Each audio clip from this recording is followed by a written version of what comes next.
കർത്താവേ, നിന്റെ ഉന്നതമായ നാമത്തെ സ്വസ്ഥം ചെയ്യുന്നു. നീ ഏത് ഭവനത്തിൽ പ്രവേശിക്കുമ്പോഴും ആ ഭവനത്തിന് സമാധാനം ആശംസിക്കാൻ അരളിച്ച കർത്താവേ, നിന്റെ നാമത്തിൽ ഈ പ്രാർത്ഥന കൂടുന്ന ലോകത്തിലുള്ള എല്ലാ രാജ്യങ്ങളിലുമുള്ള മക്കള് അവരുടെ ജീവിതാവസ്ഥകളുടെ മേലും അവരുടെ കുടുംബങ്ങളുടെ മേലും അവരുടെ ആശങ്കകളുടെ മേലും കർത്താവിൻ്റെ നാമത്തിൽ ഞാൻ ആശീർവദിക്കുന്നു.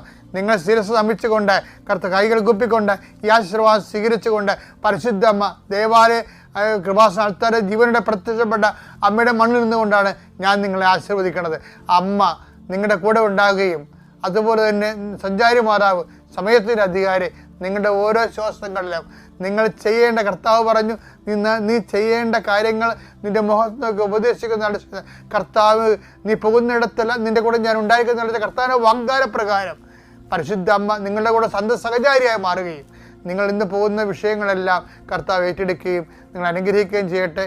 പരീക്ഷ എഴുതുന്ന കുഞ്ഞുങ്ങൾ, ജോലിക്ക് പോകുന്ന മത്സ്യത്തൊഴിലാളികൾ, കർഷക തൊഴിലാളികൾ, ഉദ്യോഗസ്ഥരെ, അതുപോലെ തന്നെ ഉദ്യോഗാർത്ഥികൾ, ജോലി അന്വേഷിച്ച് പോകുന്നവർ, ഇൻ്റർവ്യൂവിന് പോകുന്നവർ, ടെസ്റ്റിന് പോകുന്നവർ, പരീക്ഷയ്ക്ക് പോകുന്നവർ, ഓരോരോ ചെറുകിട ജോലികൾ ചെയ്തു പോകുന്നവർ, കർത്താവെ പുതിയ സാമ്പത്തിക ക്രമങ്ങൾ വരുമ്പോൾ ആൾക്കാർക്ക് ഞെരുങ്ങുന്നവർ, ജോലി നഷ്ടപ്പെടാൻ പോകുന്നവർ, വിസ നഷ്ടപ്പെടാൻ പോകുന്നവർ, വിസ പുതുക്കി കിട്ടാൻ വേണ്ടി പ്രാർത്ഥിക്കുന്നവർ, അങ്ങനെ എല്ലാ മക്കളും എന്തിനെല്ലാം വേണ്ടി മക്കൾ പ്രാർത്ഥിക്കുന്നു അവിടെ എല്ലാം ദൈവത്തിൻ്റെ കരുണ മാതാവിൻ്റെ മധ്യസ്ഥത്തിലെ യേശുക്രിസ്തു നാമത്തിന് പൊതിഞ്ഞു നിൽക്കട്ടെ.